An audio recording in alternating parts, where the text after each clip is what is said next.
आदमखोर खौफनाक जंगल का राज।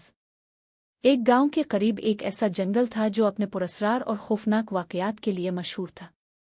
गांव के लोग कहते थे कि वहां एक आदमखोर इंसान रहता है जो अपने शिकार की तलाश में जंगल के घने दरख्तों के दरमियान छप कर रहता है। कोई भी शख्स जो जंगल में गया कभी वापस नहीं आया। ये कहानियां सुनकर गांव के लोग खौफ से लरज़ उठते थे। एक दिन आरिफ नामी नौजवान गांव आया। वो बहादुरी और मुहिमजोई का शौकीन था। जब इसे आदमखोर के बारे में बताया गया तो इसका तजस्सुस बढ़ गया। इसने फैसला किया कि वो इस खौफनाक राज का पर्दाफाश करेगा, चाहे इसमें इसकी जान ही क्यों ना चली जाए। गांव के लोगों ने इसे मना किया, लेकिन वो अपनी मुहिम पर जाने के लिए तैयार था। आरिफ शाम के वक्त जंगल में दाखिल हुआ।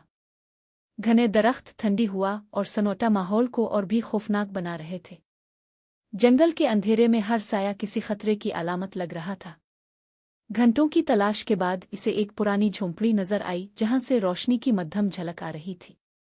आरिफ ने हिम्मत करके झोंपड़ी के अंदर झांका। वहां एक बूढ़ा आदमी बैठा हुआ था जिसकी आंखों में एक अजीब सी चमक थी। क्या तुम जानते हो कि ये जंगल कितना खतरनाक है? बूढ़े ने पुरस्कार लहजे में पूछा। आरिफ ने जवाब दिया, मैं आदमखोर के बारे में जानने आया हूं। बूढ़े ने हंसकर कहा, तो फिर जान लो, आदमखोर कोई और नहीं, मैं खुद हूं। आरिफ का दिल दहल गया, लेकिन इसने हिम्मत नहीं हारी। बूढ़े आदमी ने अपनी असल शक्ल जाहिर की और उसका जिस्म एक खौफनाक दरिंदे में बदल गया। इसकी आंखें खून की तरह सुर्ख हो गईं और उसके दांत नोकीले हो गए। आदमखोर ने तेजी से आरिफ पर हमला किया, लेकिन आरिफ एक तरफ हटकर बच गया। आरिफ ने अपनी छुरी निकाली और खुद को बचाने के लिए तैयार हो गया।